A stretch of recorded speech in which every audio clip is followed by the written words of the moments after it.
Itinaboy na parang asong may sakit sa mismong anibersaryo nila.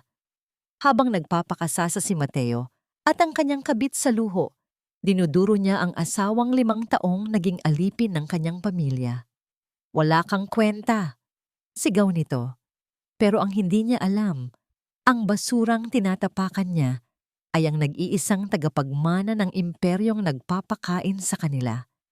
Panahon na para maningil. Handa na ba silang tikman ang bagsik ng isang inang nagising sa katotohanan? Huwag kang mag-alala, Mare. Hindi magtatagal ang hampas lupang niyan sa pamamahay ko. Bukod sa pagiging tagahugas ng pinggan, wala naman siyang ibang silbi sa anak kong si Mateo. Maingat kong pinaplansa ang mamahaling suit ni Mateo habang umaalingaw-ngaw ang matinis na boses ni Doña Carmen mula sa kabilang silid. Nararamdaman ng magaspang at kalyado kong mga daliri ang bawat hibla ng pino nitong tela. Binili niya ito gamit ang perang dapat sana ay pambayad sa aming kuryente. Ngunit tiniis ko ang hapdi ng mainit na singaw ng plansa at ang kawalan ng bentilador para lamang maging perpekto ang hitsura niya ngayong gabi. Isang gabing napakahalaga para sa anibersaryo ng kanilang kumpanya. Nanikip ang aking lalamunan. Bumigat ang plansang hawak ko, tila naging isang tipak ng yelo na unti-unting dumudurog sa aking dibdib. Pinagmasdan ko ang aking mga kamay na dating malambot at inaalagaan, ngunit ngayon ay puno ng hiwa mula sa pagbabalat ng bawang at paglalaban ng mga kumot nilang yari sa seda. Sa paningin ng aking biyenan, ang mga palamuting ito ng aking sakripisyo ay isa lamang palatandaan ng aking pagiging basurahan. 5 taon ng pag-ubos sa sarili. Ganito na lang ba ang halaga ko? Isang basahan na itatapon kapag wala nang mapunasan? Nabalik lamang ang aking diwa nang marahas na bumukas ang pinto. Pumasok si Isabela, ang nakababata at paboritong kapatid ni Mateo. Walang pasabi niyang dinampot ang maliit na sobre sa ibabaw ng aparador. Ang sobreng naglalaman ng mga barya at gusot na perang papel na pinagpuyatan kong itabi mula sa pagtitinda ng yelo at yema sa aming mga kapitbahay. Nanlaki ang aking mga mata. Lumapit ako at nakiusap ng may panginginig sa aking boses. Isabela, parang awa mo na. Pambili ko iyan ng gamot ni Maya. Hinihika ang bata. Kailangan niya ng bagong inhaler bukas na bukas din. Umirap lamang si Isabela habang binibilang ang laman ng sobre. Barya-barya lang naman ito, Ate Tala. Kulang pa nga pambili ng sapatos ko para sa gala mamaya. At saka, uminom na lang siya ng maraming maligamgam na tubig. Ang arte naman ng anak mo. Pareho kayong pabigat sa pamilyang ito. Tumalikod siya at naglakad palabas. Susundan ko sana siya upang magmakaawa muli, ngunit saktong pumasok si Mateo. Automatikong naghahanap ng kakampi ang aking mga mata. Lumapit ako sa aking asawa, umaasang ipagtatanggol niya ang aming anak. Mateo, tulungan mo ako. Pakiusap ko habang hawak ang laylayan ng kanyang mamahaling polo. Kinuha ng kapatid mo ang pambili ng gamot ng anak natin. Mahihirapan na naman siyang huminga mamayang gabi. Sa halip na yakapin ako o mag-alala, isang malamig at nandidiring tingin ang iginanti niya. Inalis niya ang aking kamay na tila nakahawak siya ng isang nakakadiring bagay. Tumigil ka nga tala. Mariing bulong ni Mateo na puno ng inis. Nakakaya kay Isabela. Barya lang yon, pinapalaki mo pa. At saka, huwag mo nga akong sasalubungin ng ganyang hitsura. Amoy sibuyas ka at ang dungis mo. Nakakabwisit bago ang mahalagang gabi ko. May kinuha siya mula sa isang paper bag at walang pag-iingat na ibinato ito sa aking dibdib. Nalaglag sa sahig ang isang gusot at murang uniforme ng serbidora. Kulang ang mga waiter mamaya sa VIP section. Patuloy ni Mateo habang inaayos ang kwelyo sa harap ng salamin. Dahil palamunin ka naman sa bahay na ito at wala kang ambag sa kumpanya, magsilbi ka mamaya. At tandaan mo, huwag na huwag kang gagawa ng eksena doon. Huwag mong sasabihing asawa kita. Naiintindihan mo? Tumalikod siya at lumabas ng silid nang hindi man lang nililingon ang tumutulong luha sa aking mga pisngi. Naiwan akong nakatayo, nakatingin sa unipormeng nakakalat sa sahig. Ipinagpalit niya ang hininga ng aming anak para sa sapatos ng kanyang kapatid at ibinaba niya ang aking pagkatao upang maging alipin niya sa harap ng maraming tao. Tahimik kong pinulot ang damit at nagtungo sa maliit na silid-imbakan sa likod ng bahay na nagsisilbing kwarto namin ni Maya. Pagbukas ko ng pinto, sumalubong agad sa akin ang pinaghalong amoy ng amag, alikabok at lumang kahoy. Ang silid ay napakaliit, walang maayos na bintana at ang tanging nagbibigay ng hangin ay isang kinakalawang na bentilador na nag-iingay sa bawat pag-ikot nito. Sa ibabaw ng manipis na kutsyon, nakikita ko ang aking 4 na taong gulang na anghel. Nanginginig ang maliit niyang dibdib habang pilit na humahabol ng hininga. Ang bawat paghugot niya ng hangin ay parang patalim na humihiwa sa aking kaluluwa. Lumapit ako at umupo sa tabi niya. Basa ng malamig na pawis ang kanyang noo. Gamit ang panyo, maran kong pinunasan ang kanyang mukha. Yumuko ako at inilapat ang aking labi sa kanyang mainit na pisngi. Sa kabila ng hapdi ng aking dibdib, pilit kong pinanatili ang lambing sa aking boses. Huminga ako ng malalim at sinimulang kantahan siya ng isang pamilyar na oyayi. Ang kanta na tanging nagpapatahan sa kanya tuwing nahihirapan siyang huminga. Sa ugoy ng duyan, natutulog ang aking sinta habang hinihimas ko ang kanyang buhok. Dahan-dahang kumalma ang paghinga ni Maya. Minulat niya ng bahagya ang kanyang mga mata at ngumiti sa akin ng napakatamis bago muling nakatulog. Sa pagkakataong yon, isang mainit na luha ang tuluyang pumatak mula sa aking mata patungo sa kanyang kamay. Pangako anak, bulong ko sa hangin, aayusin ni Mama ang lahat. Hindi na tayo magiging ganito habang buhay. Bago ako umalis para mag-ayos, bumalik ako sa kwarto ni Mateo upang kunin ang natitirang mga plansaheng damit. Wala na siya roon, ngunit naiwan niya ang kanyang lumang telepono sa ibabaw ng side table. Umilaw ang screen nito, nagpapakita ng isang bagong mensahe na hindi ko sinadyang mabasa mula kay Bagong Langit. Mensahe? Hindi na ako makapaghintay na makita ka mamaya, my king. Panahon na para bitawan ang mga pabigat sa buhay mo. Napatigil ako. Bagong langit? Pabigat sa buhay? May kung anong malamig na kaba ang gumapang sa aking gulugod. Sino ang babaeng ito at anong pabigat ang tinutukoy niya? Pilit kong iwinaksi ang kaisipan. Kailangan kong magtrabaho mamaya. Kailangan kong kumita ng kahit kaunting tip mula sa mga bisita para mabilhan ng gamot ang anak ko.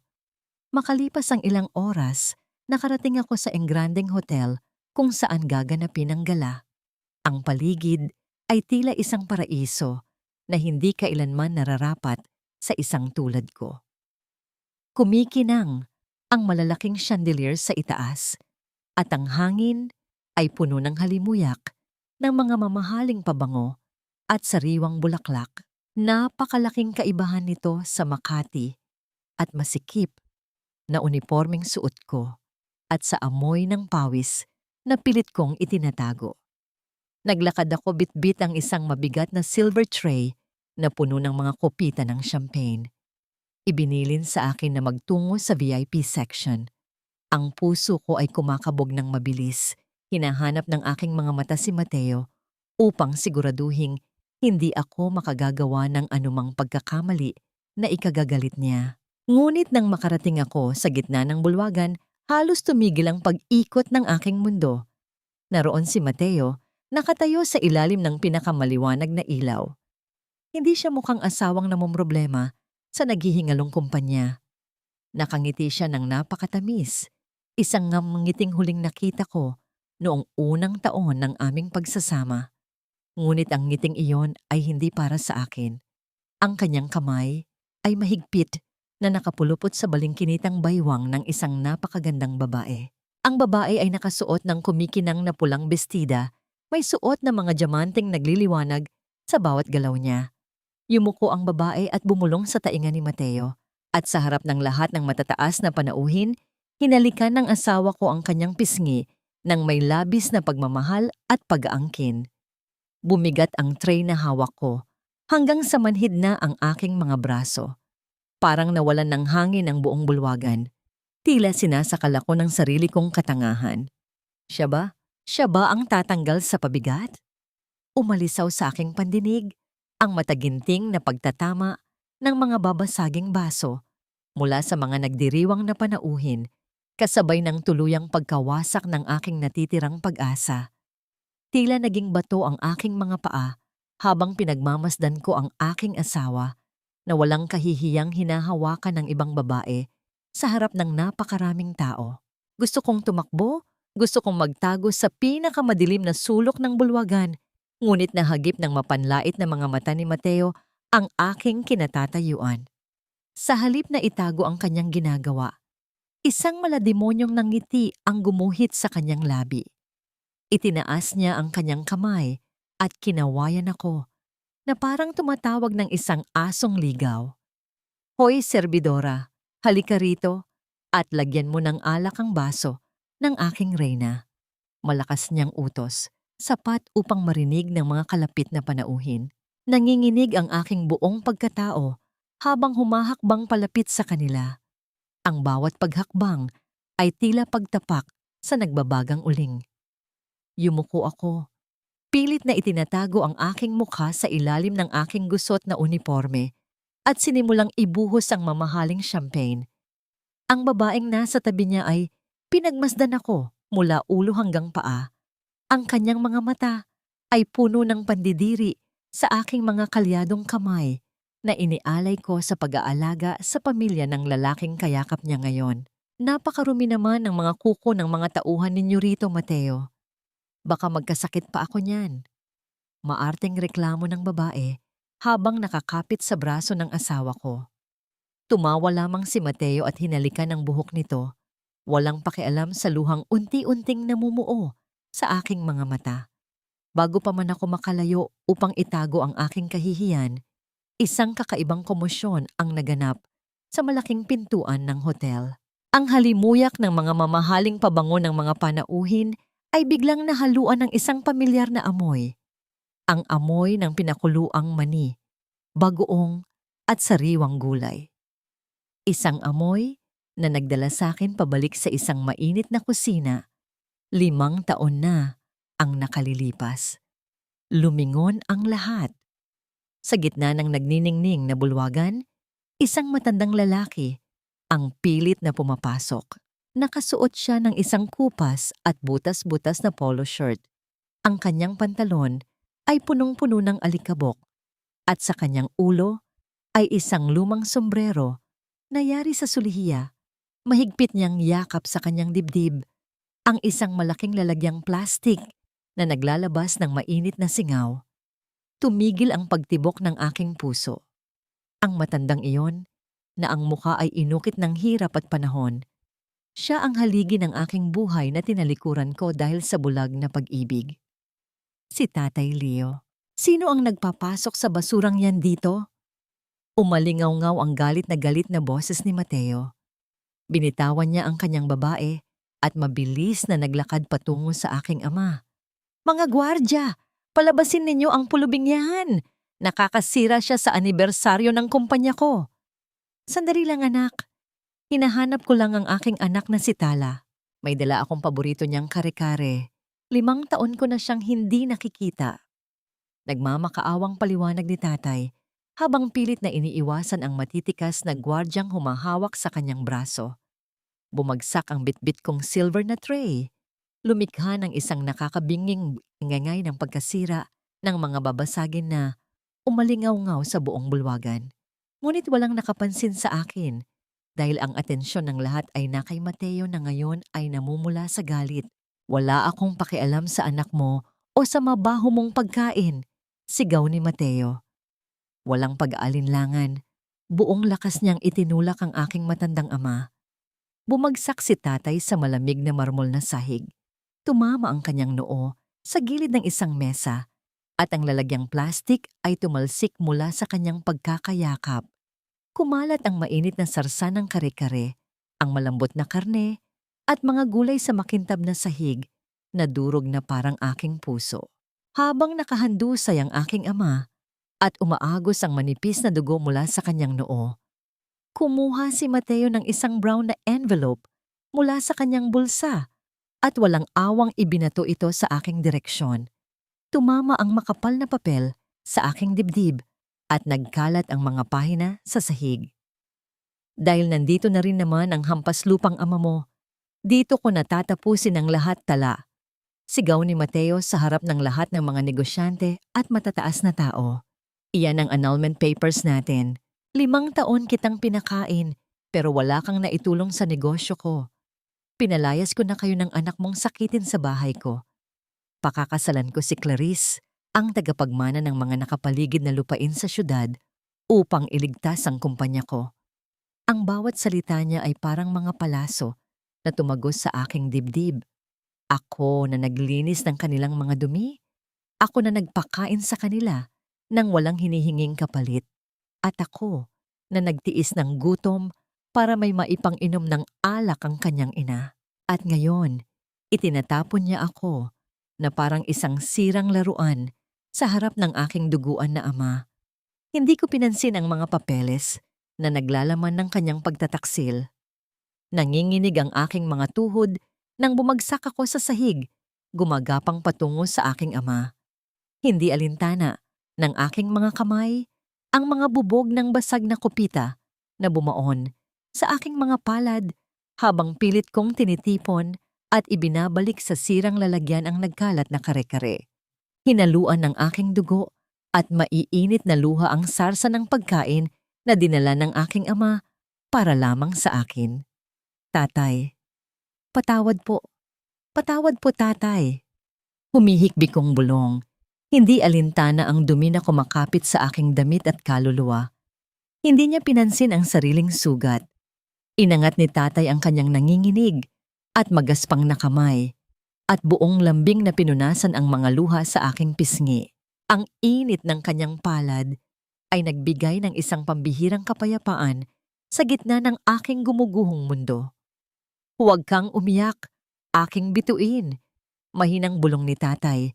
Ang kanyang boses ay puno ng walang hanggang pag-ibig na kailanman ay hindi ko natagpuan sa asawang nanakit sa akin. Umuwi na tayo, anak. Tumayo ako at tinulungan siyang bumangon. Sa aking paglingon upang ibigay ang aking huling, nag-aapoy na tingin kay Mateo. Napansin ko ang babaeng nasa tabi niya, si Clarice, ang mayamang tagapagmana na ipinagmamalaki ng asawa ko. Ngunit imbes na magmukhang matagumpay, ang babae ay nanginginig na parang isang dahon sa gitna ng bagyo. Ang kanyang mukha ay kasing puti ng papel at ang kanyang nanlalaking mga mata ay nakapako hindi sa amin, kundi sa malaking salamin na pinto sa labas ng hotel. Bago pa man makapagsalita si Mateo upang muling manginsulto, isang nakakagimbal na pagbabago sa paligid ang naganap. Sa labas ng mga salaming pinto, sabay-sabay na huminto ang 12 ng mga itim na SUV na sinadyang gawing pananggalang sa bala. Walang anumang ingay na nanggaling sa mga makina nito, ngunit ang presensya nila ay sapat upang magdala ng matinding kaba sa bawat taong naroroon. Mula sa mga sasakyan, sunod-sunod na lumabas ang mga lalaking nakasuot ng itim na suit. Ang hangin sa buong bulwagan ay biglang naging mabigat, halos hindi malanghap sa sobrang talim ng tensyon. Bumukas ang malalaking pinto ng hotel. At kasabay ng paghampas ng malamig na hangin mula sa labas, ay ang marahas at sabay-sabay na paghampas ng mga sapatos na yari sa pinakamatigas na katad laban sa sahig na marmol. Isang ritmong nagbabadya ng isang walang awang paghuhukom. Nahati ang dagat ng mga matataas na panauhin sa loob ng engrandeng bulwagan. Mula sa pintuan, isang grupo ng mga lalaking nakasuot ng perpektong itim na suit ang naglakad papasok. Ang sabay-sabay na pagbagsak ng kanilang mga sapatos sa sahig na marmol ay lumikha ng isang nakakakilabot na musika ng kapangyarihan, sapat upang patahimikin ang lahat ng mapanghusgang tinig sa paligid. Sa unahan ng grupo ay isang lalaking may matalim na mga mata at malamig na aura. Siya si Attorney Rafael, ang kilalang walang awang pinuno ng legal na departamento ng LND Corporation, ang pinakamalaking imperyo sa buong bansa na siyang nag-iisang pag-asa ng palubog na kumpanya ng aking asawa. Biglang nagbago ang anyo ni Mateo. Ang mukha niyang kanina ay puno ng puot at pagmamalaki ay napalitan ng isang mapagkunwaring na ngiti na punong-puno ng kasakiman. Mabilis niyang inayos ang kanyang mamahaling kwelyo, tinalikuran ang aking nakahandusay na ama at patakbong sumalubong kay Rafael. Inilahad niya ang kanyang kamay. Umasang ang presensya ng mga ito ay upang isalba ang kanyang bumabagsak na yaman. Napakalaking karangalan, Attorney Rafael.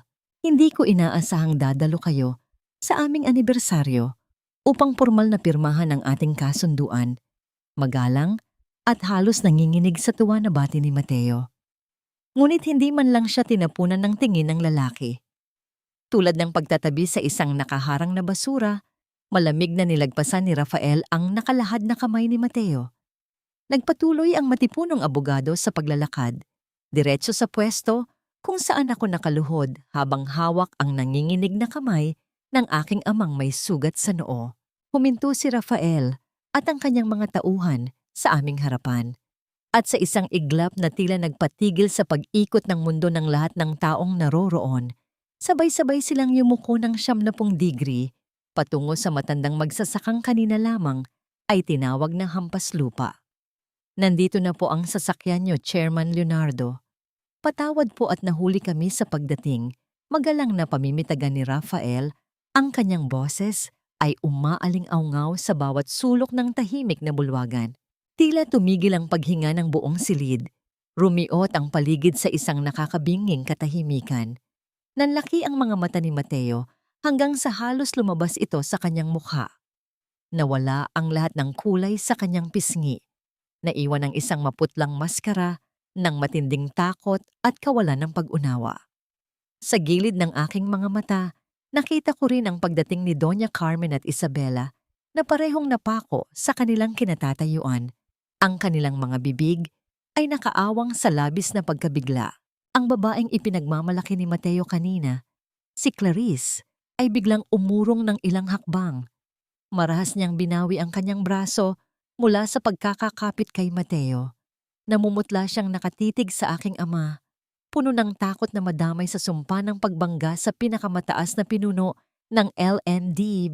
Bakit? Bakit ninyo tinatawag na chairman ang pulubing iyan? Utal at nanginginig na tanong ni Mateo, pilit pa ring nilalabanan ang katotohanang unti-unting dumudurog sa kanyang kahambugan. Bumangon mula sa kanyang pagkakayuko si Rafael. Dahan-dahan niyang ibinaling ang kanyang matalim na paningin kay Mateo. May isang kakaiba at malalim na galit na nakatago sa mga mata ng abogado habang tinititigan ng aking asawa. Isang personal na pagkamuhi na tila naghihintay lamang ng tamang panahon upang sumabog. Bagaman, hindi ko lubos na maunawaan kung saan ito nagmumula. Ikaw ang pulubi, Mateo. Malamig, ngunit matalim na tugon ni Rafael. Ang lalaking itinulak mo ay ang nag-iisang may-ari ng imperyong matagal mo nang pinagmamakaawaan. Tinulungan ng 2 malalaking tauhan ang aking ama na makatayo. Isang malambot at mamahaling itim na Amerikana ang maingat na ipinatong sa kanyang maruming balikat. Tinatakpan ang mga mantsa ng natapong kare-kare. Tumingin si Rafael sa mga nakakalat na papel sa sahig, ang annulment papers na pilit isinampal sa akin ni Mateo. Walang pag-aalinlangang itinapak ni Rafael ang kanyang makintab na sapatos sa mismong mga pahina nito. At bilang tugon sa iyong ginawa sa anak ng aming chairman, nagpapatuloy si Rafael. Ang tinig ay tila hatol ng kamatayan. Formal kong ipinababatid na pinutol na ng LND Corporation ang anumang negosasyon sa inyong pamilya. Lahat ng pautang ng bangko sa inyong kumpanya ay aming bibilhin at ipapasara namin kayo simula bukas ng umaga. Nang hina ang mga tuhod ni Mateo, bumagsak siya sa sahig na marmol, hindi kalayuan sa pwesto ko. Ang kanyang mundo ng karangyaan ay gumuho sa loob lamang ng isang sandali. Umagos ang malamig na pawis sa kanyang noo habang napagtanto niyang ang babaeng ginawa niyang alipin sa loob ng 5 taon ay ang nag-iisang prinsesa na nagmamay-ari sa hangin na kanyang nilalanghap. Titala, asawa ko. Gumagapang si Mateo palapit sa akin. Iniunat niya ang kanyang mga kamay. Pilit na inaabot ang laylayan ng aking gusot at murang uniforme. Namumula ang kanyang mga mata na puno ng desperasyon at huwad na pagsisisi. Mahal ko Tala, mag-usap tayo. Nadala lang ako ng problema sa kumpanya. Patawarin mo ako. Pakiusap para sa anak nating si Maya. Nang marinig ko ang pangalan ng aking anak mula sa kanyang maruming bibig, isang malamig at nag-aapoy na kapangyarihan ang gumising sa aking pagkatao. Ang mga luhang kanina ay umaagos dahil sa pighati ay biglang natuyo, napalitan ng isang patalim na hindi na kailanman mapurol. Marahas kong pinilig ang aking katawan, iniiwas ang aking damit mula sa kanyang maruruming kamay. Tiningnan ko siya hindi bilang isang asawa, kundi bilang isang insekto na matagal nang sumisipsip sa aking dugo. Huwag mong idadamay ang anak ko sa marumi mong bibig, matigas at walang emosyon kong wika. Ang bawat pantig ay naglalaman ng 5 taong pagtitiis, panlalait at pangaalipin. Humakbang ako palapit sa kanya.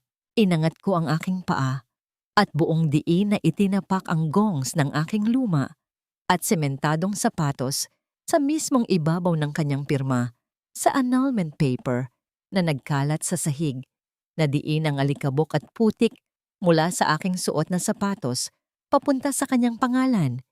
Iniiwan itong burado at walang halaga. Tapos na tayo, Mateo. Pahayag ko habang tinititigan ang kanyang kaawa-awang kalagayan. Ako si Tala Leonardo at simula sa gabing ito, mararanasan mo ang impyernong ipinalasap mo sa akin. Tinalikuran ko siya. Hindi na nagabala pang sulyapan ang namumutlang mukha ni Doña Carmen at ang umiiyak na si Isabela sa isang tabi. Inalalayan ko ang aking ama at sabay kaming naglakad palabas ng bulwagan. Napapaligiran ng hukbo ng mga nagbabantay na tauhan. Ang mga matataas na panauhin ay kusang umatras, yumuyuko at umiiwas ng tingin habang kami ay dumadaan. Iniwan namin ang pamilya ni Mateo sa gitna ng kanilang sariling pagkawasak. Habang nananatiling nakaluhod si Mateo sa malamig na sahig, nagsimulang yumanig ng sunod-sunod ang telepono sa kanyang bulsa. Bawat panginginig ay nagdadala ng mga matutulis na abiso mula sa iba't ibang bangko, mga mensahe ng pag-freeze ng kanyang mga account, pagbagsak ng kanyang mga stock, at ang simula ng katapusan ng lahat ng kanyang pinagmamalaki. Ang walang katapusang pagtunog ng mga abisong yon ay tila musika na naghahatid sa kanyang kaluluwa patungo sa kawalan. Pumasok kami sa dambuhalang pintuan ng mansyon ng mga Leonardo. Sinalubong agad ako ng pinaghalong bango ng lavender at sariwang pino, isang napakalaking kaibahan sa amoy ng amag, pawis at ihi ng daga na nakasanayan ko sa masikip at madilim na bodega ni na Mateo. Bawat hakbang ng aking pagod na mga paa ay lumubog sa napakalambot na karpet na yari sa pinonglana. Ang mga ginintuang ilaw mula sa naglalakihang chandelier ay nagbigay ng isang mainit na yakap sa aking nanlalamig at sugatang katawan. Binuhat ko ang natutulog kong anak na si Maya papasok sa isang palasyong noon pa man ay pagmamay-ari na namin. Hindi nagtagal, isang grupo ng mga pinakamagagaling at pinakamamahaling doktor sa bansa ang dumating upang suriin si Maya. Wala silang sinayang na oras. Ibinigay nila ang pinakamataas na uri ng gamot at pag-aalaga. Unti-unting nawala ang nakakakilabot na tunog ng paghikbi at paghahabol ng hininga ng aking anak. Napalitan ito ng isang payapa at malalim na pagtulog na ngayon ko lamang muling nasaksihan sa loob ng maraming taon. Nang makasiguro akong ligtas na ang aking anak, biglang bumigay ang aking mga tuhod. Napasalampak ako sa sahig, ngunit mabilis na sumalo sa akin ang mainit na bisig ni Tatay Leo. Umiyak ako nang humahagulgol sa kanyang dibdib. Ibinubuhos ang 5 taong pagsisisi, pighati at matinding takot. Humingi ako ng tawad ng paulit-ulit dahil sa paglayo ko sa kanya noon. Nang pinili kong sumama sa isang taong kalaunan, ay nagdala lamang ng sakit sa aking buhay. Wala siyang sinabi. Maraan lamang niyang hinaplos ang aking buhok, pinapatahan ako tulad ng ginagawa niya noong bata pa ako. Dahan-dahan niya akong inakay patungo sa isang silid sa 2 palapag. Nang mabuksan ang pinto, biglang nanikip ang aking dibdib. Pinaghalo ng saya at lungkot ang damdaming sumalubong sa akin. Ang kwarto ko, ang aking lumang silid na iniwan ko 5 taon na ang nakalipas, ay nanatiling malinis at walang pinagbago. Araw-araw daw itong pinalilinis ni tatay, umaasang babalik ang kanyang nag-iisang prinsesa.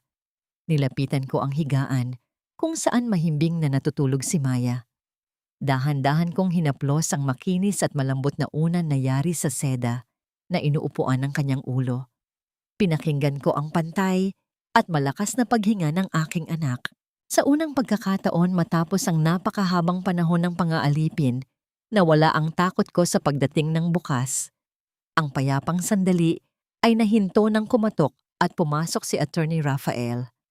Nananatiling pormal ang kanyang tindig at walang anumang bakas ng emosyon ng kanyang mukha. Mahigpit na iginagalang ang hangganan ng aming ugnayan bilang tagapaglingkod ng kumpanya at ang nag-iisang tagapagmana. May hawak siyang isang makapal at itim na folder. Inilapag niya ito sa ibabaw ng babasaging lamesa. Miss Tala, ito na ang mga dokumentong hinihingi ninyo. Nakapaloob dyan ang buong operasyon ng proyektong paglilinis. Malamig na wika ni Rafael. Nalaman din namin na nagtatago ng malaking lihim ang kapatid ng inyong dating asawa. Iniwan niya ako upang bigyan ng pribadong espasyo. Lumapit ako sa lamesa at binuksan ang unang pahina ng itim na folder. Sumalubong sa aking paningin ang isang malinaw na litrato ni Isabela. Nakasuot siya ng itim na sombrero at palihim na nakikipagpalitan ng malaking halaga ng salapi sa loob ng isang kilalang underground casino. Iyon pala ang pinupuntahan ng mga perang ninanakaw niya mula sa pambili ng gamot ng anak ko, ang mga baryang pinagpawisan ko ng dugo. Sumunod na bumulaga sa akin ang patong-patong na utang ng pamilya ni Mateo, ang mga peking papeles na ginagamit ni Doña Carmen upang magpanggap na mayaman sa kanyang mga kaibigan, at ang mga bulok na pamamalakad na unti-unting pumapatay sa kanilang kumpanya. Wala na ang mahinang tala na laging nakayuko at umiiyak sa gilid ng kalan. Isang malamig at tila walang pusong ngiti ang gumuhit sa aking mga labi. Ang mga taong nagturing sa akin bilang dumi ay hindi alam na hawak ko na ngayon ang mismong posporo na susunog sa kanilang natitirang kahambugan. Ang tanging namayani sa tahimik na silid ay ang matalim na tunog ng paglipat ng bawat magaspang na pahina. Tila nagbabadyang hinihiwa ng unti-unti ang kinabukasan ng mga taong sumira sa akin. Humarap ako sa malaking salamin na napapaligiran ng mga ginintuang ilaw. Wala na ang babaeng may gusot na damit, may amoy ng piniritong isda sa buhok, at may nakayukong balikat dahil sa bigat ng mga pangiinsulto. Pinagmasdan ko ang pagbagsak ng aking mahaba at tuyot na buhok habang ginugupit ito ng isang tanyag na tagapag-ayos upang maging isang maikli at matalim na estilo.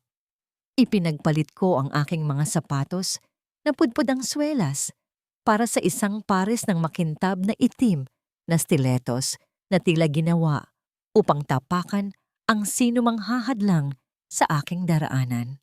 Isinuot ko ang isang perpektong tabas na power suit na nagbibigay diin sa aking bagong kapangyarihan, at pinulahan ko ang aking mga labi gamit ang isang kulay na kasing tapang ng dugong dumaloy mula sa noon ng aking ama. Bago ako tuluyang umalis, tinitigan ko ang aking pulso.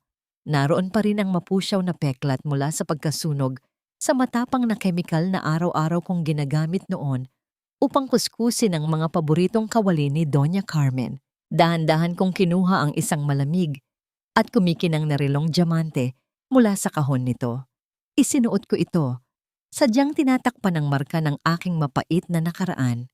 Ang mga peklat na ito ay hindi na kailanman magiging simbolo ng aking kahinaan. Ang mga ito ang naging pundasyon ng aking pagbangon. Ang pagbukas ng malalaking pintuang salamin ng LND Tower ay tila pagyakap sa akin ng isang buong imperyo. Ang bawat paglapat ng aking takong sa sahig na marmol ay lumilikha ng isang ritmong nagpapahayag ng awtoridad na hindi matatawaran.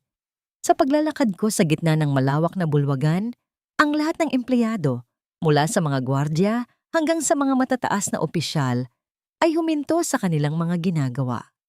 Sabay-sabay silang yumuko ng may malalim na paggalang.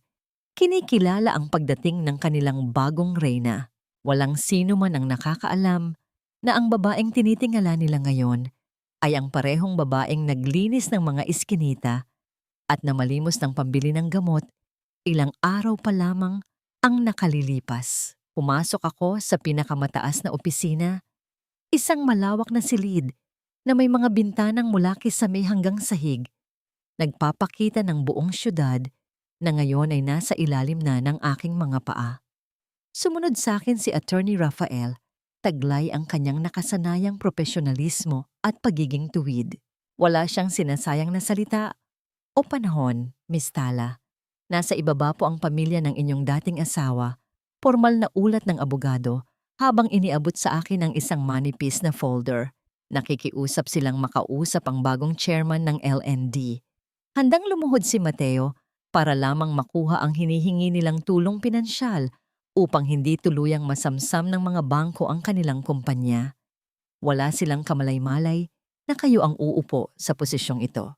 Isang malamig na ngiti ang namuo sa aking mga labi.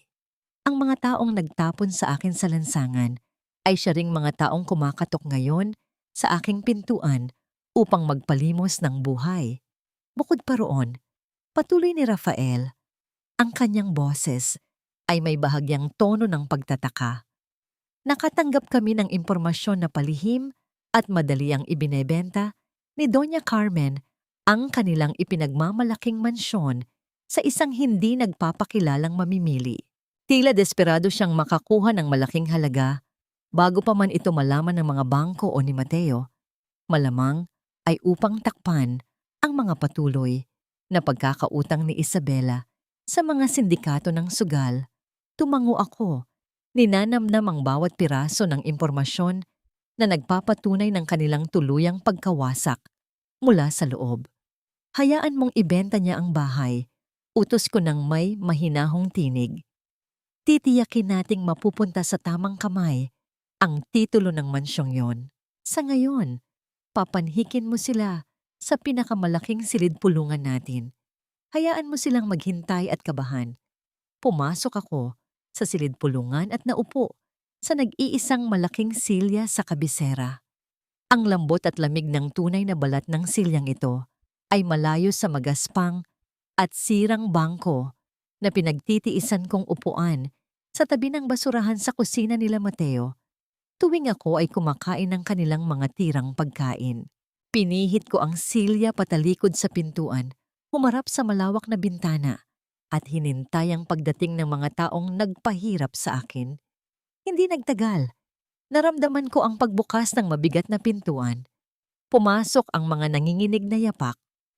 Ang hangin sa loob ng silid ay naging mabigat dahil sa labis na takot at kaba ng mga bagong dating. Magandang umaga po, Chairman. Nanginginig at tutal na bati ni Mateo. Ang boses ay punong-puno ng pag-asa at pagmamakaawa. Kasama ko po ang aking ina upang formal na humingi ng isa pang pagkakataon para sa aming kumpanya. Gagawin po namin ang lahat. Lahat po. Huwag lamang ninyo kaming ipasara. Ang tanging naging sagot ko sa kanilang mga pagmamakaawa ay ang tahimik at dahan-dahang pag-ikot ng aking silya upang harapin ang kanilang mga gulat na gulat at namumutlang mga mukha. Ang dahan-dahang pag-ikot ng aking silyang yari sa tunay na balat ay sumabay sa tuluyang pagkawala ng hangin sa loob ng malawak na silid-pulungan. Nang tuluyan ko silang harapin, tila naging mga estatwa ng yelo ang mag-ina. Nanlaki ang mga mata ni Mateo hanggang sa halos pumutok ang mga ugat nito, habang si Doña Carmen ay napahawak ng mahigpit sa kanyang dibdib. Ang bibig ay nakaawang na, tila nakasaksi ng isang nakakagimbal na multo mula sa kanyang pinakamalalim na bangungot. Tetala, paanong ikaw ang chairman? Nanginginig at basag na bulong ni Mateo, ang kanyang mga tuhod ay tila nawalan ng buto. Bago pa man siya makabawi sa pagkagulat, mabilis na nagbago ang anyo ni Doña Carmen. Pilit niyang pinalambot ang kanyang matatalim na mata at lumapit sa mahabang lamesang salamin. Umaarte na tila isang nagmamalasakit na ina. Tala, anak, malambing ngunit nanginginig niyang wika. Pilit na ginagamit ang nakakalason na kultura ng utang na loob na 5 taon nilang iginapos sa aking leeg. Alam kong naging mahigpit kami sa iyo noon, ngunit pamilya pa rin tayo. Tinanggap ka namin sa aming pamamahay noong tinalikuran mo ang iyong ama. Utang na loob mo sa amin ang bubong na sumilong sa inyo ni Maya. Maawa ka naman. Iligtas mo ang kumpanya natin, alang-alang sa pinagsamahan. Isang malamig at walang awang ng ngiti ang gumuhit sa aking mga labi. Hindi ako sumigaw. Hindi ako nagwala. Ang kapangyarihan ay hindi nangangailangan ng ingay. Tiningnan ko si Attorney Rafael na tahimik na nakatayo sa aking likuran. Sa isang kumpas ng aking kamay, inilapag ng abogado ang isang makapal na folder sa mismong harapan ng mag-ina. Ang pagbagsak ng makapal na papel sa ibabaw ng salaming lamesa ay umalingaw-ngaw tulad ng isang hatol. Utang na loob. Mahinahon, ngunit matalim kong tanong. Buksan ninyo iyan. Nakadetalye riyan ang eksaktong halaga ng 5 taon kung pagiging alipin ninyo. Ang sahod ng isang kasambahay, tagaluto, at tagapaglaba na kailanman ay hindi ninyo binayaran. Isinama ko rin dyan ang halaga ng mga baryang ninakaw ni Isabela na pambili sana ng gamot sa hika ng anak ko, pati na ang interes ng bawat luhang ipinatak ko habang kinukutya ninyo ang aking pagkatao.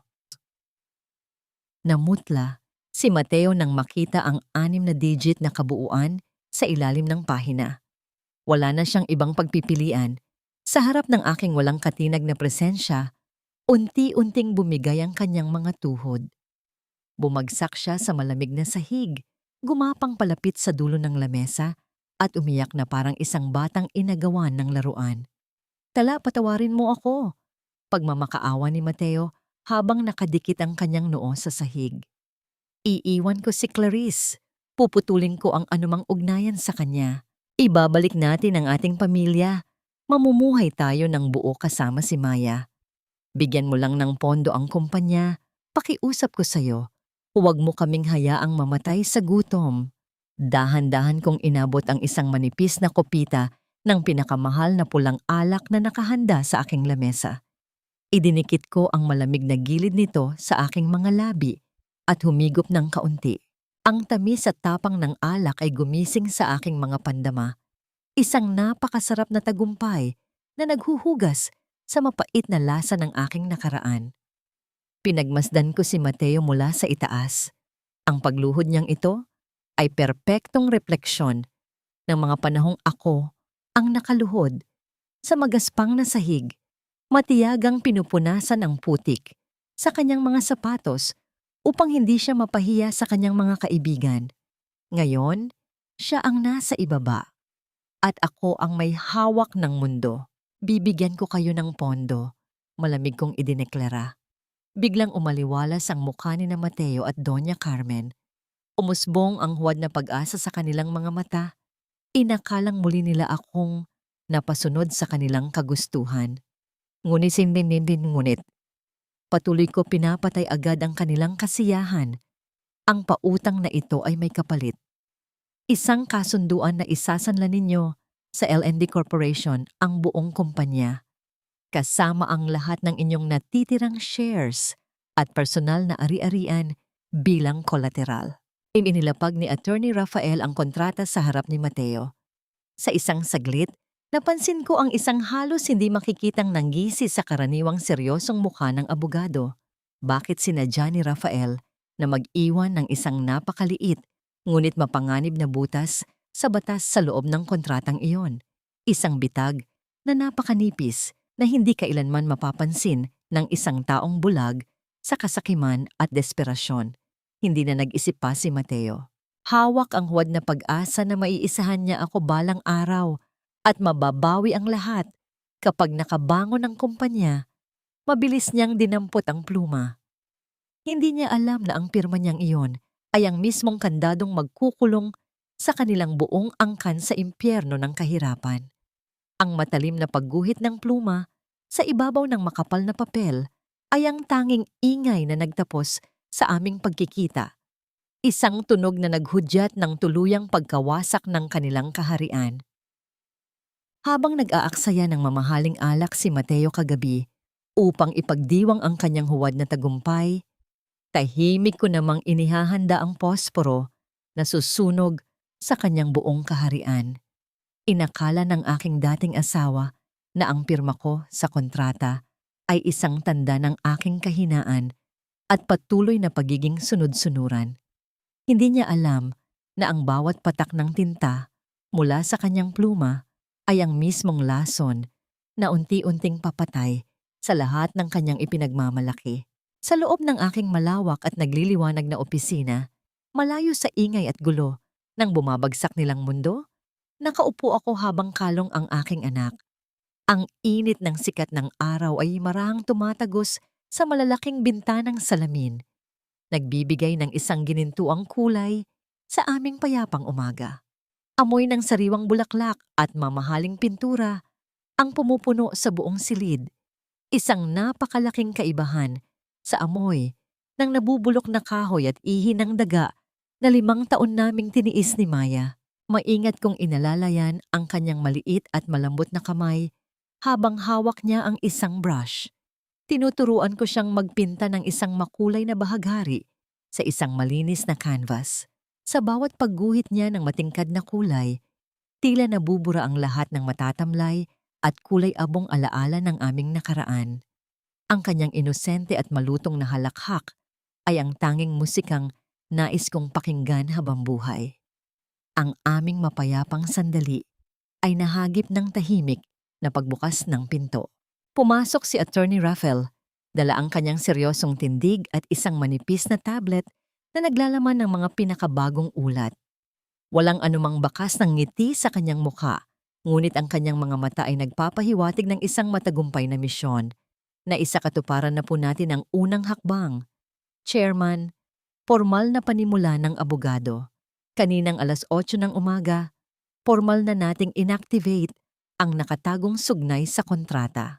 Dahil napatunayan nating gumamit si Mateo ng mga pekeng dokumento at nilinlang ang mga nakaraang investigador tungkol sa totoong utang ng kanyang kumpanya, ang buong pondo ng LND ay agad na binawi. Ang lahat ng kanyang ipinanagot na ari-arian ay automatikong isusuko sa atin. Isang matamis at malamig na ngiti ang gumuhit sa aking mga labi. Iyon ang maliit na butas na sinadya niyang iwan ni Rafael sa kontrata. Dahil sa pagiging ganid ni Mateo na makuha agad ang pera, hindi na niya inisip na patingnan sa kanyang mga abogado ang bawat salita ng kasunduan. Nabitag siya sa sarili niyang pandaraya. Hindi lamang yon ang gumuhong-uhong haligi sa pamilya nila. Nagpatuloy si Rafael sa pagbabasa ng ulat.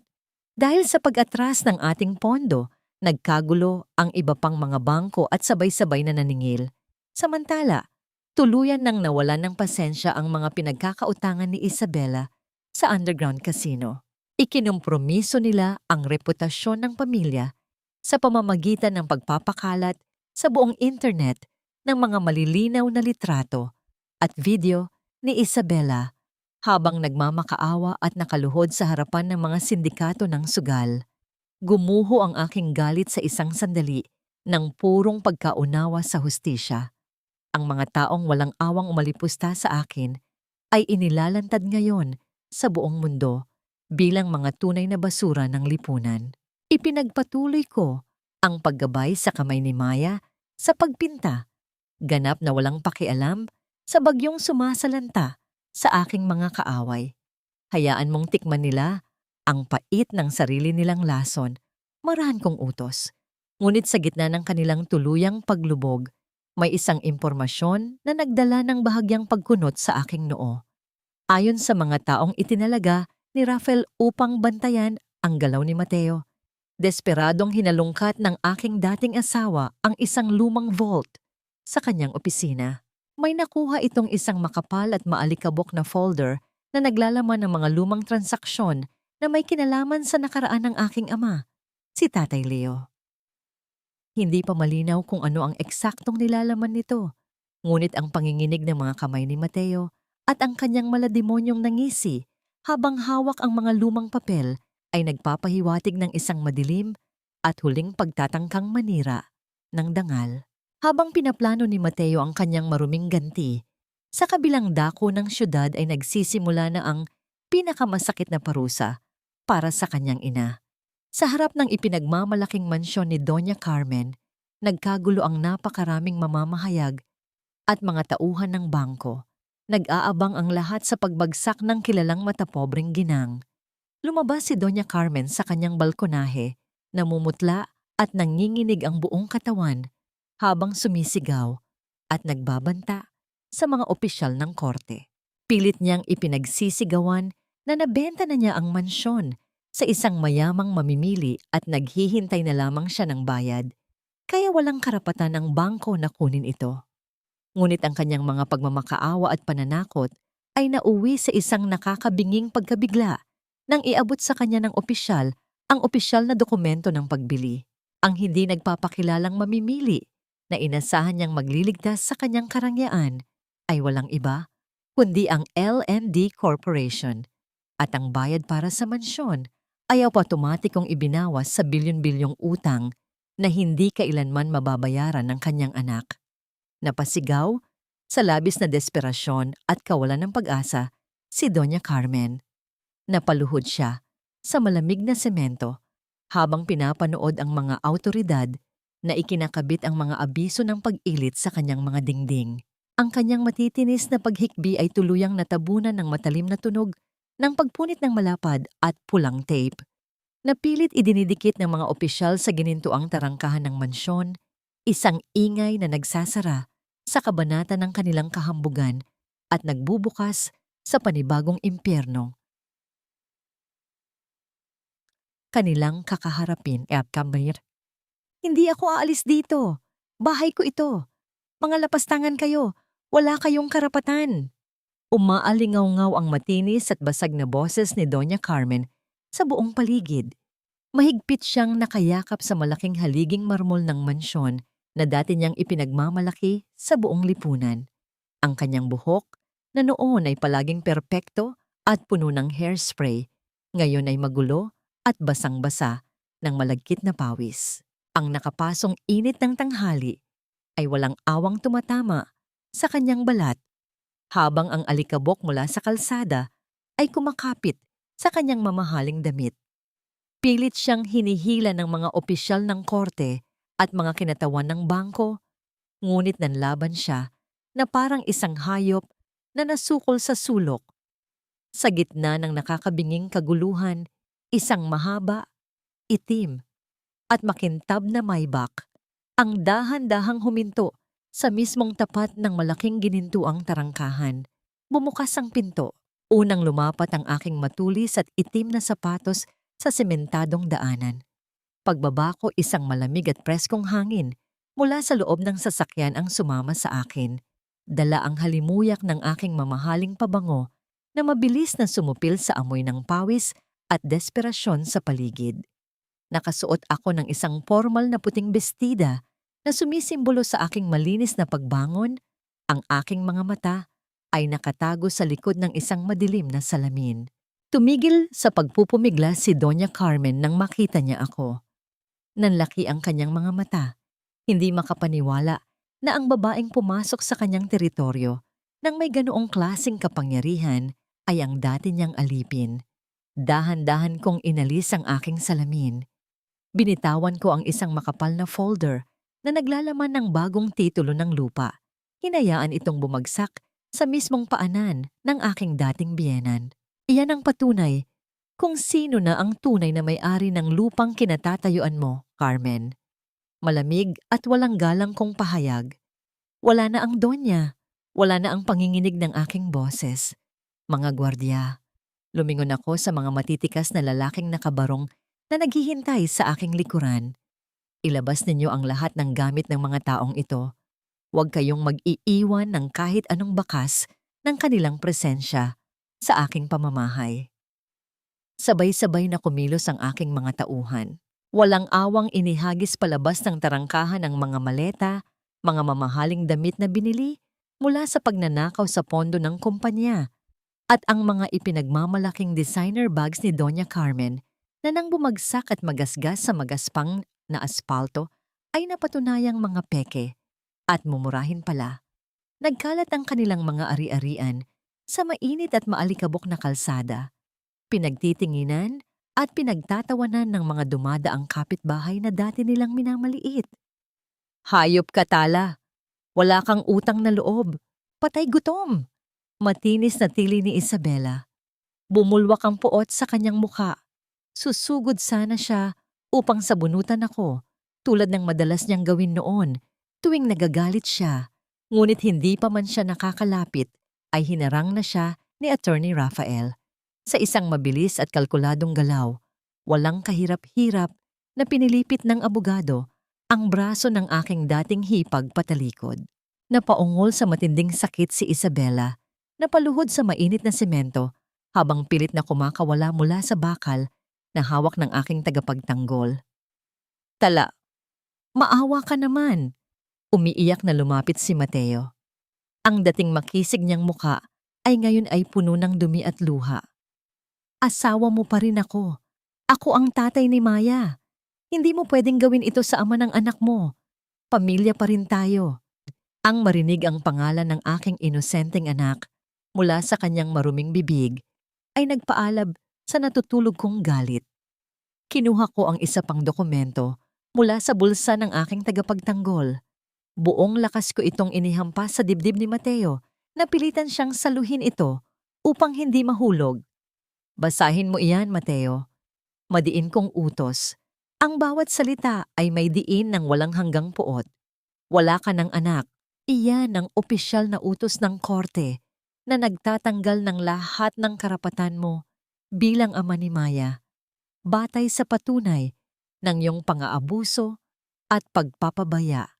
Dahil ang isang lalaking ipinagpalit ang pambili ng gamot ng kanyang naghihingalong anak para lamang sa sapatos ng kanyang luho na kapatid, ay hindi kailanman karapat-dapat tawaging ama. Itinulak ng aking mga gwardiya ang pamilya palabas ng malaking tarangkahan. Ikinandado ang malalaking bakal na pinto. Iniiwan silang nakabilad sa araw, pawisan, at napapaligiran ng kanilang mga basurang gamit. Binalingan ko ang mga kasambahay na nakatayo sa gilid ng hardin. Sila ang mga taong noon ay kasabwat ni Doña Carmen sa pagpapahirap sa akin, ang mga nagtatawanan habang pinapakain ako ng panis na ulam. Ngayon, nakayuko sila. Nanginginig ang mga tuhod at hindi makatingin ng diretso sa aking mga mata. Kumuha kayo ng mga timba at matapang na sabon. Mahinahon, ngunit may awtoridad kong utos sa kanila. Itinuturo ang bahagi ng marmol kung saan nakaluhod sina Mateo kanina. Kuskusin ninyo ang bahaging iyan ng sahig hanggang sa kumintab. Ayaw kong may maiwang kahit anong amoy ng basura sa pamamahay ko. Mabilis silang tumalima, kumaripas ng takbo upang sundin ang aking utos. Takot na matulad sa sinapit ng kanilang mga dating amo. Tumalikod ako at naglakad pabalik sa aking sasakyan, nag-iiwan ng isang malinis at payapang espasyo na ngayon ay akin na. Ngunit sa labas ng mataas na pader, sa gitna ng nakasusulasok na usok ng mga sasakyan at alikabok ng lansangan, nakaupo si Mateo sa ibabaw ng kanyang sirang maleta. Ang kanyang mga mata ay nag-aapoy sa matinding puot at desperasyon. Inilabas niya ang kanyang telepono at may tinawagan, mahigpit na nakakapit sa lumang folder na ninakaw niya mula sa opisina ng kanyang kumpanya. "Hello, Mr. Perez. Gusto mo ba ng isang malaking pasabog?" Malademonyong nangisi ni Mateo habang nakikipag-usap sa isang kilalang reporter ng mga murang pahayagan. "Mayroon akong pinakamalaking iskandalo tungkol sa buhay ng nag-iisang tagapagmana ng L&D Corporation. Sigurado akong babayaran mo ako ng malaki para rito. Sisirain natin ang pagkatao niya." Ang tanging sumunod na narinig mula sa kanyang telepono ay ang mahaba at patuloy na tunog ng koneksyon sa kabilang linya. Nagbabadya ng isang madilim at maruming laban na magtatangkang dumungis sa aking pangalan. Ang malaswa at tuso niyang nakaraan, ibubunyag na. Ang nag-iisang tagapagmana ng LND, isang taksil na asawa. Iyan ang mga katagang sumalubong sa akin sa unang pahina ng isang kilalang pahayagan kinabukasan. Ang walang tigil na panginginig ng aking telepono sa ibabaw ng lamesa ay nagbabadya ng isang malaking bagyong pilit na binuo ni Mateo mula sa kanyang desperasyon. Kumalat sa buong internet ang mga malalabong litrato namin ni Tatay Leo noong gabi ng gala, ngunit sadyang ginupit ang bahagi kung saan nakaluhod ang mga gwardiya sa kanya. Ginawa nilang kwento na ang isang matandang sugar daddy daw ang tunay na dahilan kung bakit ko iniwan ang kawawang asawa na si Mateo. 5 taon akong nanahimik sa sulok ng kanilang kusina. 5 taon kong nilunok ang bawat panlalait nila para lamang mapanatili ang dangal ng aming pagsasama. At ngayon, matapos kong ibigay ang lahat, ito ang huling regalong ibabalik niya sa akin. Ang dungisan, ang pangalan ng kaisa-isang lalaking tunay na nagmahal sa akin. Nakahanda na po ang lahat sa main hall, Miss Tala. Formal na pahayag ni Attorney Rafael habang inaayos ang kanyang asul na kurbata. Wala siyang anumang bakas ng pag-aalala. Alam niya, tulad ko, na ang katotohanan ay mas matalas kaysa sa anumang kasinungalingan. Humarap ako sa salamin at inayos ang aking itim na blazer. Walang nanginginig sa aking mga kamay. Lumabas ako at sinalubong ang nakakasilaw na puting liwanag mula sa sunod-sunod na pag-ilaw ng mga kamera ng mga mamamahayag. Ang bulwagan ng LND ay punong-puno ng mga taong uhaw sa iskandalo, mga taong naghihintay na makita ang aking pagbagsak. "Miss Leonardo, totoo ba ang balita na may relasyon kayo sa isang matandang lalaki kaya nyo iniwan si Mr. Mateo?" Sigaw ng isang reporter. "Totoo bang ginamit nyo lang ang yaman ng asawa nyo para makabalik sa LN Igome?" "ND?" Tanong pa ng isa. Hindi ako sumagot. Sa halip lumingon ako kay Rafael. Sa isang pindot niya sa remote control, ang dambuhalang screen sa likuran ko ay nagliwanag. Hindi ito nagpakita ng mga papeles o mga numero. Ipinakita nito ang malinaw na footage mula sa security camera ng hotel noong gabi ng gala. Tumahimik ang buong silid. Nakita ng lahat kung paano ako tinawag na serbidora ni Mateo. Nakita nila kung paano itinulak at sinaktan ng aking dating asawa ang isang matandang lalaking may dalang pagkain. Nakita nila ang bawat butil ng kare-kare na kumalat sa sahig at ang aking pagluhod sa gitna ng kahihiyan habang tinatawanan ako ng mga taong itinuring kong pamilya. Ang lalaking tinawag ninyong sugar daddy sa inyong mga pahayagan. Simula ko, ang aking boses ay malakas at hindi nayayanig. Ay ang lalaking nagbigay sa akin ng buhay. Siya ang chairman ng kumpanyang ito, si Don Leonardo. At ang lalaking sinasabi ninyong biktima, si Mateo, ay ang taong nanakit at nagnakaw ng kinabukasan ng sarili niyang anak. Lumabas si Tatay Leo mula sa likod ng entablado. Nakasuot na siya ngayon ng isang formal at eleganteng suit Ang kanyang noo ay may maliit pang pilat mula sa pagkakabagok, ngunit ang kanyang tindig ay puno ng karangalan. Ang bawat hakbang niya ay sinundan ng katahimikan ng mga mamamahayag na kanina lang ay puno ng panghuhusga. Sa gitna ng aking pahayag, biglang bumukas ang malaking pinto sa dulo ng hall. Pumasok si Mateo, magulo ang hitsura at tila nawawala sa sarili. Akala niya ay magagawa pa niyang guluhin ang aking pagtitipon. "Sinungaling ka tala, ninakaw niyo ang lahat sa akin." Sigaw niya habang pilit na sumusugod sa harap. Ngunit bago pa man siya makalapit, hinarang na siya ng 4 na unipormadong pulis. Ang malamig na tunog ng paglak ng mga bakal na posas sa kanyang mga pulso ay umalingaw-ngaw sa buong bulwagan, mas malakas pa kaysa sa anumang sigaw niya. "Mateo de la Vega, arestado ka sa kasong financial fraud at paggamit ng mga pekeng dokumento upang makakuha ng pondo sa L&D Corporation." Dongdak na deklarasyon ng opisyal. Nanghina ang mga tuhod ni Mateo. Napaluhod siya sa mismong harapan ng maraming kamera. Ang kanyang mukha na kanina ay puno ng puot. Ngayon ay napalitan ng isang desperadong takot. Sa isang malayong sulok ng syudad, sa isang maliit at maduming silid sa Cuochuot, napanood ni Doña Carmen at Isabela sa isang lumang telebisyon ang tuluyang pagbagsak ng kanilang nag-iisang pag-asa. Tumingin ako nang diretso sa lens ng kamera. Tila tinititigan ng kaluluwa ng bawat taong nanakit sa akin. Ang hustisya ay hindi kailanman natutulog. Huling wika ko bago ako tumalikod at inalalayan ang aking ama palabas. Iniwan ko ang bulwagan ng hindi man lang nililingon ang naghihisteryang si Mateo habang isinasakay siya sa sasakyan ng mga pulis. Ang hangin sa labas ay napakalamig at napakapresko, tila humuhugas sa huling mantsa ng aking nakaraan. Nakaupo si Mateo sa gitna ng isang madilim at masikip na selda, kung saan ang tanging kasama niya ay ang amoy ng luma at basang semento, kalawang, at ang nakasusulasok na singaw ng pawis ng iba pang mga bilanggo.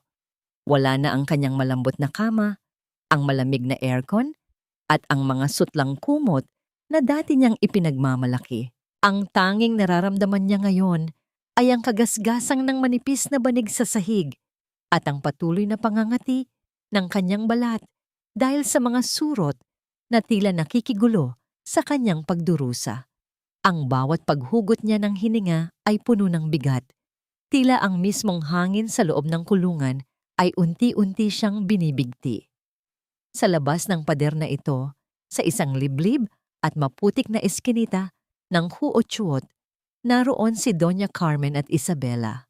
Ang dati nilang mansyon ay napalitan ng isang barong-barong na yari sa pinagtagpi-tagping yero at kahoy. Walang mamahaling pabango, walang buffet na nakahanda. Ang tanging nakahain sa kanilang maliit na lamesang puno ng mantsa ay 2 piraso ng tuyong isda na pinaghahati-hatian nila. Habang ang usok mula sa pagsusunsungkan ng kanilang kapitbahay ay pumapasok sa kanilang bintana, nagpapaiyak sa kanilang mga mata. Nagtatalo ang mag-ina sa huling sentimo na natira sa kanilang bulsa. Ang pagmamahal na dati nilang ipinagmamalaki ay tuluyan ng nilamon ng gutom at puot. Isang hapon, dumating ako sa bilangguan.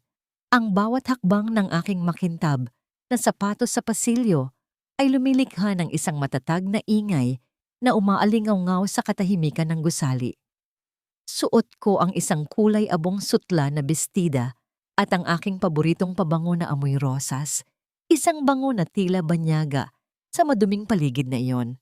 Nang makita ako ni Mateo sa likod ng makapal na salamin, mabilis siyang sumugod at idinikit ang kanyang nanginginig na mga palad sa harang.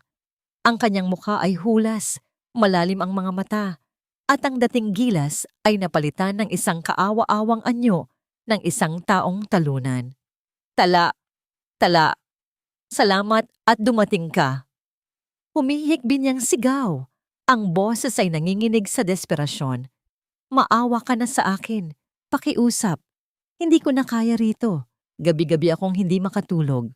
Sabihin mo kay chairman, iuurong ko ang lahat ng sinabi ko. Magbabago ako, Tala. Gagawin ko ang lahat para maging mabuting asawa sa'yo at ama kay Maya. Mahal kita, Tala. Huwag mo akong iwan dito sa impyernong ito. Pinagmasdan ko siya ng walang anumang emosyon. Tinitigan ko ang kanyang mga luha, ang kanyang mga pagluhod, at ang kanyang mga pangakong alam kong kasing babaw lamang ng putik sa lansangan. Ngunit sa loob ko, wala na ang galit. Wala na ang pagnanais na sumigaw o manumbat. Ang tanging nanatili ay ang isang malawak at malalim na kawalan. Sa pagkakataong ito, na-realize ko na ang pinakamasakit na parusa para sa isang taong tulad ni Mateo ay hindi ang aking puot, kundi ang aking pagkamanhid. Mateo, mahinahon kong wika. Ang boses ko ay kasing lamig ng semento sa kanyang paanan. Naparito ako, hindi para makinig sa iyong mga pagsisisi. Naparito ako para tingnan kung may natitira pa bang halaga ang alaala mo sa aking isipan. Tumigil ako at tinitigan siya ng diretso sa mata. Pero wala na.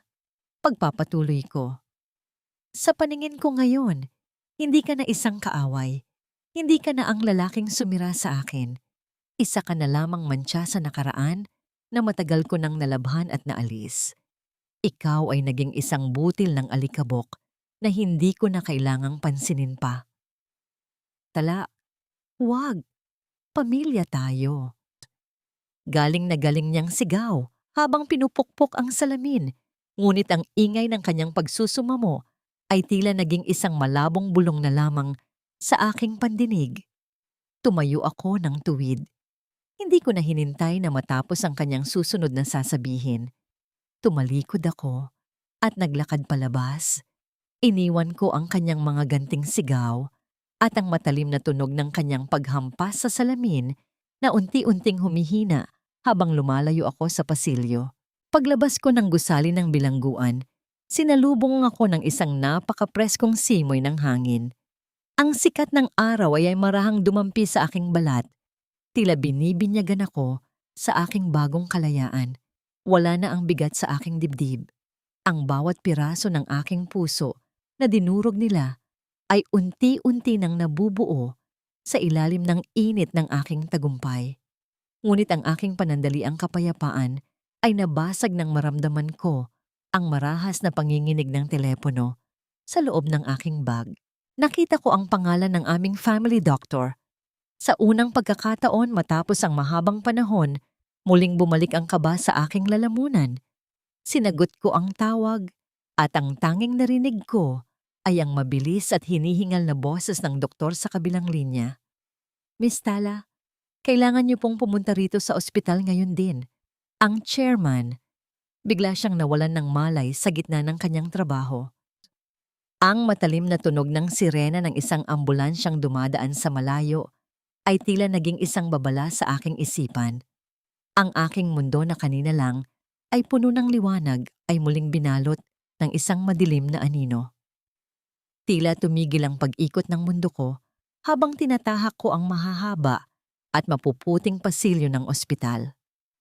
Ang amoy ng antiseptic at gamot ay humahalo sa malamig na hangin mula sa mga aircon na tila sumusuntok sa aking dibdib sa bawat paghinga. Ang bawat hakbang ko sa makinis na tiles ay naglalabas ng isang mabilis at nanginginig na tunog, kasabay ng mabilis na pintig ng aking puso na puno ng takot. Nang makarating ako sa tapat ng silid ng intensive care unit, nakita ko si Attorney Rafael na naghihintay. Sa unang pagkakataon, nakita ko ang bahagyang pagbagsak ng kanyang mga balikat. Isang senyales na seryoso ang sitwasyon. Hindi siya nagsalita. Sa halip ay dahan-dahan niyang binuksan ang pintuan upang papasukin ako. Naroon ang aking ama. Ang lalaking tila isang matibay na bundok sa aking paningin ay nakahiga ngayon. Napapaligiran ng iba't ibang makina at mga tubong nagbibigay sa kanya ng hininga. Ang bawat mahina at regular na tunog mula sa heart monitor ay nagsisilbing paalala ng kanyang laban para sa buhay. Lumapit ako at hinawakan ang kanyang kamay. Ang kamay na punong-puno ng mga kalyo mula sa pagtatrabaho sa bukid noong siya ay bata pa. Ang kamay na hindi kailanman ako binitiwan sa kabila ng aking mga pagkakamali. Tatay, bulong ko. Ang aking boses ay basag sa pigil na pag-iyak. Nandito na po ako. Pakiusap. Huwag niyo po akong iiwan. Ngayon pa lang tayo nagsisimulang bumawi. Sa gitna ng aking pighati, naramdaman ko ang mahinang paggalaw ng kanyang mga daliri. Dahan-dahang iminulat ni Tatay Leo ang kanyang mga mata. Sa kabila ng panghihina, isang pamilyar na kislap ng pagmamahal ang nanatili roon. Pilit siyang ngumiti at tila gustong magsalita, ngunit hinawakan ko ang kanyang pisngi upang pigilan siya. Alam ko po, Tay. Alam ko po. Wika ko habang pinapahid ang aking mga luha. Ako na po ang bahala sa lahat. Sa kumpanya. Kay Maya. Hindi ko hahayaang masira ang lahat ng pinaghirapan niyo. Magpahinga lang po kayo. Doon ko natanto ang bigat ng tanikala ng tungkulin na nakapatong sa aking mga balikat. Hindi na ako ang babaeng kailangang protektahan. Ako na ang magiging kalasag ng pamilyang ito. Matapos ang ilang oras, nang matiyak ng mga doktor na nasa maayos na siyang kalagayan, lumabas ako upang harapin si Rafael. Attorney, ihanda ang lahat ng dokumento para sa formal na paglilipat ng kapangyarihan, matigas kong utos. Simula ngayong araw, ako na ang tatayo sa pwesto ng aking ama. Walang magbabago sa operasyon ng LN Nading ngunit doblehin ang pagbabantay sa anumang galaw ng ating mga kalaban. Isang linggo ang lumipas. Ang aking buhay ay naging isang serye ng mga pulong sa boardroom, pagpirma ng mga kontrata, at pagtakbo pabalik sa ospital upang alagaan ang aking ama. Isang hapon, habang sinusubuan ko ng mainit na sabaw si Tatay Leo sa loob ng kanyang silid, isang sandaling puno ng katahimikan at pasasalamat, ay pumasok ang aking sekretary na may bitbit na isang banyaga at maduming bungkos. Ma'am, may nagpadala po nito para kay Maya sa opisina. Sabi niya ng may pag-aalinlangan. Kinuha ko ang kahon. Ang balot nito ay punong-puno ng dumi. Galing sa isang lugar na hindi ko na nais balikan. Nang buksan ko ito, tila bumalik sa aking lalamunan ang pait ng nakaraan.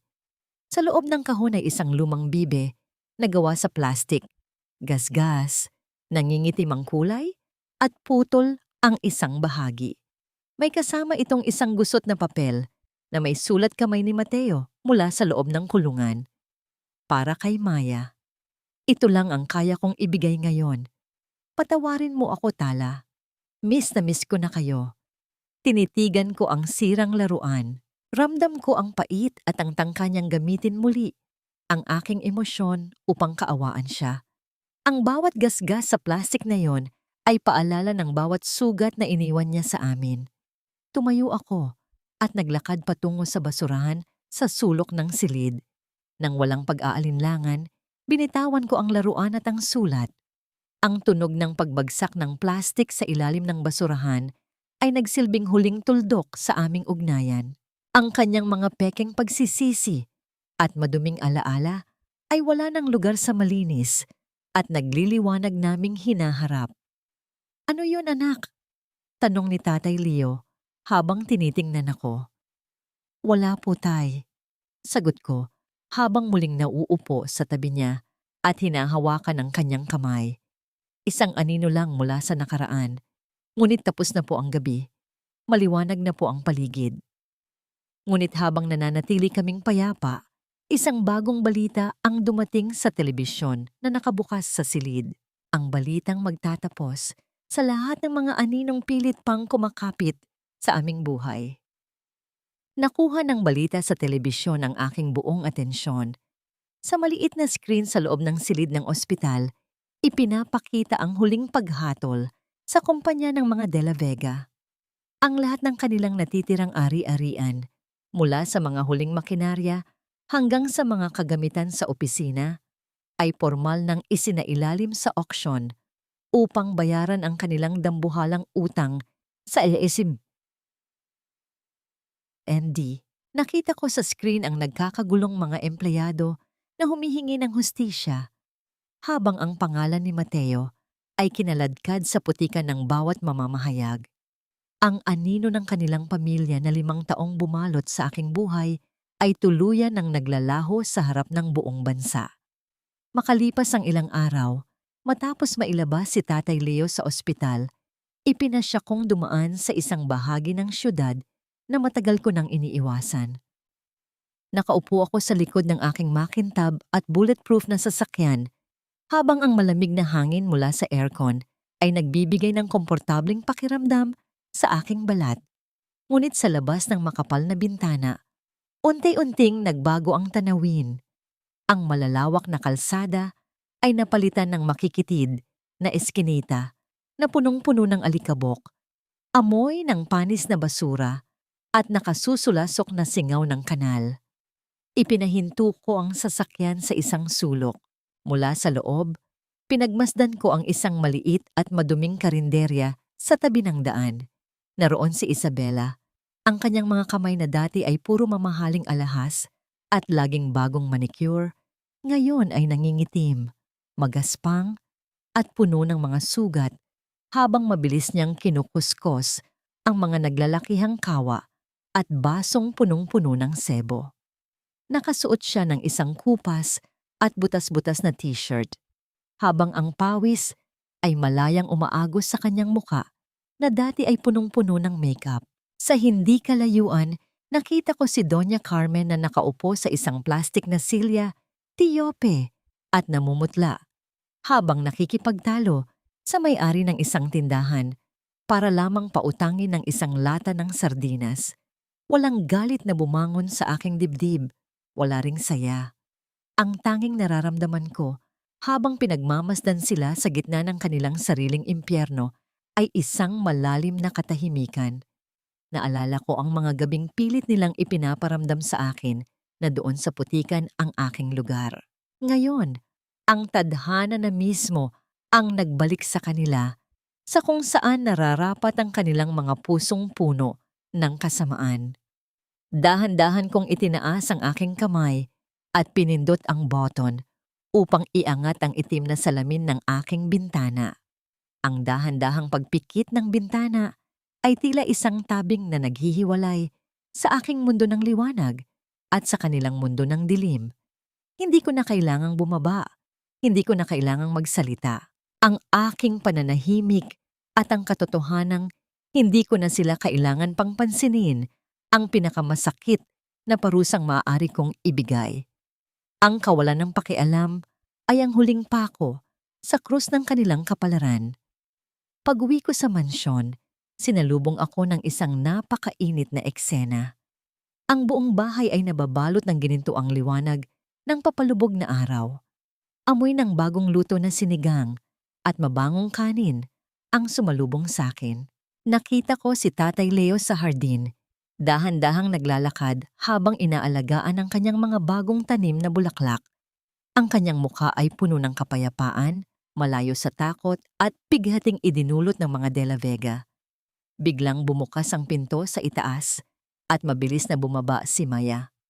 Ang kanyang mga pisngi ay mapupula at puno ng sigla, wala na ang anumang bakas ng hika o panghihina. Tumakbo siya patungo sa akin ng may malawak na ngiti. Ang kanyang maliliit na paa ay lumilikha ng masiglang tunog sa malambot na carpet. "Mama! Super Mama!" Sigaw niya habang yumayakap ng mahigpit sa aking binti. Binuhat ko siya at hinalikan ng matagal sa noo. Sa bisig ng aking anak at sa presensya ng aking ama, nahanap ko ang tunay na kahulugan ng tagumpay. Hindi ito tungkol sa dami ng pera o sa laki ng kumpanyang hawak ko. Ito ay tungkol sa kakayahan kong protektahan ang mga taong mahal ko at ang pagbuo muli sa aking sarili mula sa mga pirasong dinurog ng nakaraan. Tumayo ako sa malawak na banig ng aming balkonahe, bit-bit ang aking anak habang nakatingin sa malawak na syudad na unti-unting nagliliwanag sa ilalim ng gabi. Inangat ko ang aking kupitan ng alak, hindi para ipagdiwang ang pagkatalo ng aking mga kaaway, kundi para batiin ang bagong tala na isinilang mula sa apoy ng paghihirap. Ang gabi ay tapos na, at ang aking liwanag ay hindi na muling magdidilim. 5 taon ang mabilis na lumipas na tila isang daloy ng malinis na tubig na humuhugas sa bawat bakas ng putik mula sa aking nakaraan. Ngayon, nakatayo ako sa harap ng isang malaking salamin sa loob ng isang marangyang suite. Ang bawat detalye ng aking hitsura ay nagpapahiwatig ng tagumpay mula sa aking buhok na maayos na nakastyle hanggang sa aking suot na kulay gintong gown na tila humahabi ng liwanag sa bawat galaw ko. Sa aking leeg ay nagniningning ang isang kwintas na diamante, ngunit ang mas mahalagang hiyas na suot ko ay ang aking panibagong tiwala sa sarili. Hinanap ng aking mga mata ang aking pulso. Naroon pa rin ang manipis at mapusyaw na peklat mula sa kemikal ng mga panahong ako ay alipin pa ni na Mateo. Ngunit ngayon, hindi ko na ito tinitingnan ng may pait.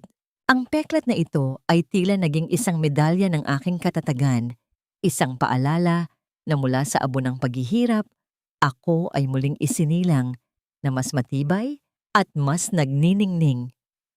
Businesswoman of the Year. Iyan ang titulong igagawad sa akin ngayong gabi.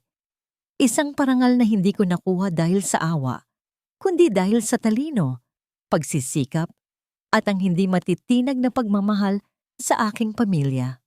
Mama, you look so beautiful. Parang isang tunay na reyna. Isang masayang boses ang pumutol sa aking malalim na pag-iisip. Lumingon ako at nakita ang aking si Maya. 9 na taong gulang na siya ngayon. Isang matangkad, malusog at matalinong bata. Ang kanyang mga mata ay nagniningning sa tuwa habang nakasuot din ng isang maliit na bersyon ng aking gown. Wala na ang anino ng sakit sa kanyang mga pisngi. Kasunod niya si Tatay Leo, na kahit may katandaan na, ay nananatiling matikas at maayos ang kalusugan. Sila ang aking tunay na kayamanan, ang aking lakas, na kailanman ay hindi matitibag ng anumang bagyo. Bago kami lumabas para sa engranding gabi, sumagi sa aking isipan ang kapalaran ng mga taong nagtangkang sumira sa amin. Ang anino ni Mateo ay tuluyan ng nilamon ng limot sa loob ng malamig na rehas ng bilangguan, kung saan ang tanging kasama niya ay ang pagsisisi na huli na ang lahat. Si Doña Carmen ay pumanaw na sa gitna ng kahirapan at pangungulila sa kuot-tsuot. Dala ang kanyang kahambugan hanggang sa huling hininga. At si Isabela? Narinig kong nagtatrabaho siya bilang isang mababang manggagawa sa isang malayong lalawigan.